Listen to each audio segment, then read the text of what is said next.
নমস্কার কৃষক বন্ধুগণ, আমার ইউটিউব চ্যানেল ক্রিয়েটিভ ফার্মিং আধুনিক চাষবাসে আরেকটি এপিসোডে আপনাদেরকে স্বাগত জানাচ্ছি। তো আজকে একটি বীজের জন্য জমি, মানে ভালো জমি, মাল তোলা হচ্ছে। সেই কাকিমার জমিতে আজকে এসে পৌঁছেছে, মাল তুলছে। তো কাকা, এই মাল কেমন হচ্ছে? ভালো হয়েছে, কিন্তু ফলন হচ্ছে না বলো। কি তুমি কি বলছো বলো, শম্ভুকা কি বলছো? ফলনটা কম নাকি? তুলো দেখে একটা ঝাড় তুলো দেখে।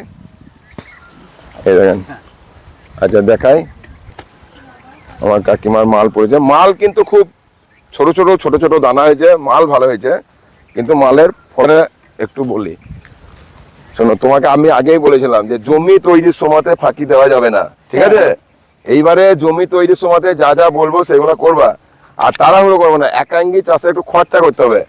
খরচা করলেই ধরো আজকে তোমার মাল খুব ভালো হয়েছে, মানে এটা একদম বীজের উপযুক্ত মাল, বীজ করা যাবে। কাটিং এ তো ভালো হবেই, ভালো আঁশ আছে। আমাদের এইদিকে মাঠের মানে মেটাল টাইপের মাটি, তো এখানকার মালে আঁশ ভালো হয়, যারা কাটিং করে তাদের জন্য খুব ভালো।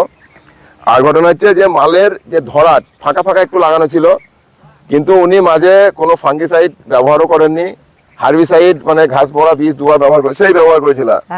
আর মাঝে কিন্তু সারও উনি দেন না।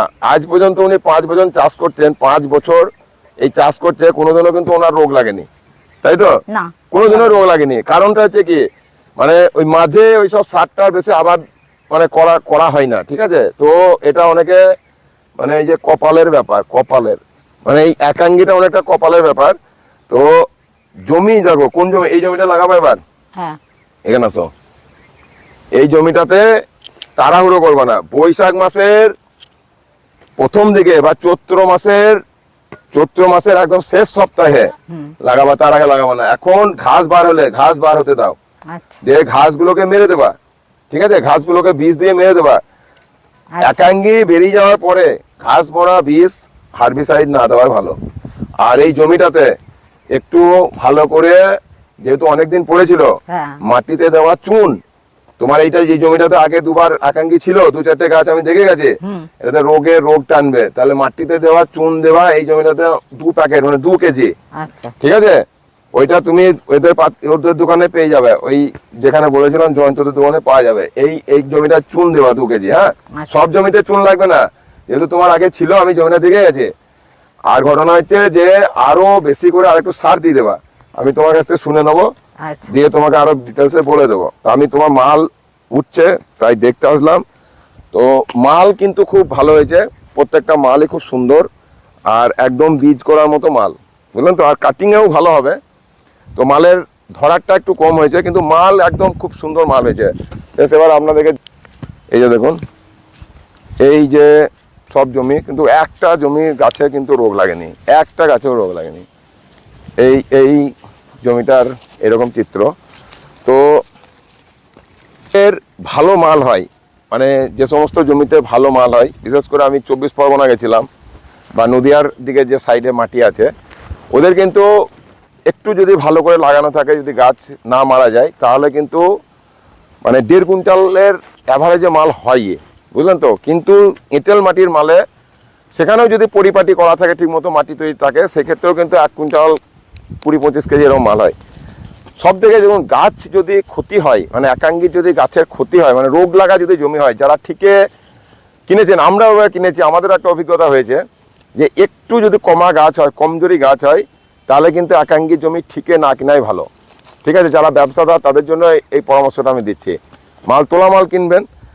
আর ঘটনা হচ্ছে ভালো জমি যদি হয়, মানে খুব ভালো গাছ হয়েছিল, যেখানে কোনো রোগ টোগ লাগেনি, সেই রকম ধরনের জমিকে আপনারা ঠিকের জন্য নির্বাচন করতে পারেন।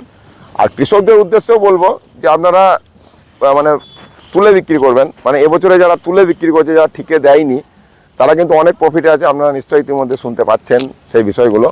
তো যাই হোক, আমি সেই কাকিমার জমির আজকের কীরকম কী মাল হয়েছে আপডেট দিয়ে দিলাম। তো আবারও আমি এই লেবারদের কাছে যাই। ওইদিকে শম্ভু কাকা একটা ফেলো দেখি, ফেলো আমাকে ফেলো। এই দেখেন, হয়েছে মোটামুটি 150 গ্রাম ঝাড় হয়েছে, কিন্তু সব ঝাড় 150 গ্রাম হয়নি, ঠিক আছে? এগুলো 200-250 ঝাড় হবে না, মিথ্যা কথা বলে লাভ নাই। 150 গ্রাম অ্যাভারেজে হয়েছে। তো কিন্তু খুব পুষ্ট, দেখুন অলরেডি কল করতে শুরু করে দিয়েছে। পুষ্ট মাল, একদম পুষ্ট মাল। এই সময়তে মাল তুললে বীজের জন্য খুব ভালো হয়, আদর্শ। ঠিক আছে, এই মাল এরকম প্রত্যেকটা যেহেতু সেচ দেওয়া ছিল মাটির এতে, কিন্তু এই যে ট্যাগ করে গেছে, এই ট্যাগগুলো কিন্তু আবার সুপ্ত হয়ে যাবে। আবার আপনার বৈশাখ মাসে যখনই সেচ টেচ পড়বে বা বৃষ্টির জল যখনই হবে, তখনই কিন্তু এগুলো মাটি থেকে আবার সেই সুন্দর সবুজ সতেজ একাঙ্গি আমরা দেখতে পাবো। তো সবাই একাঙ্গি যারা চাষ করছেন চ্যানেলটিকে সাবস্ক্রাইব করে রাখুন আপনারা, আর ভিডিওগুলোকে পুরো দেখুন, তাতে আপনাদেরই উপকার হবে। তো সবাইকে অসংখ্য ধন্যবাদ, পাশে থাকুন, ভালো লাগলে শেয়ার করুন, লাইক অবশ্যই আপনারা করুন, যাতে আমিও মোটিভেট হই নতুন নতুন ভিডিও করতে। আর শুধুমাত্র একাঙ্গির ভিডিওগুলো না দেখে আরও যে সমস্ত এগ্রিকালচারের আমি ভিডিওগুলো দিচ্ছি সেগুলো কিন্তু আপনারা বরাবর পুরো ভিডিওগুলোকে দেখুন, তাতে আপনাদের কিন্তু উপকার হবেই হবে। ধন্যবাদ সবাইকে।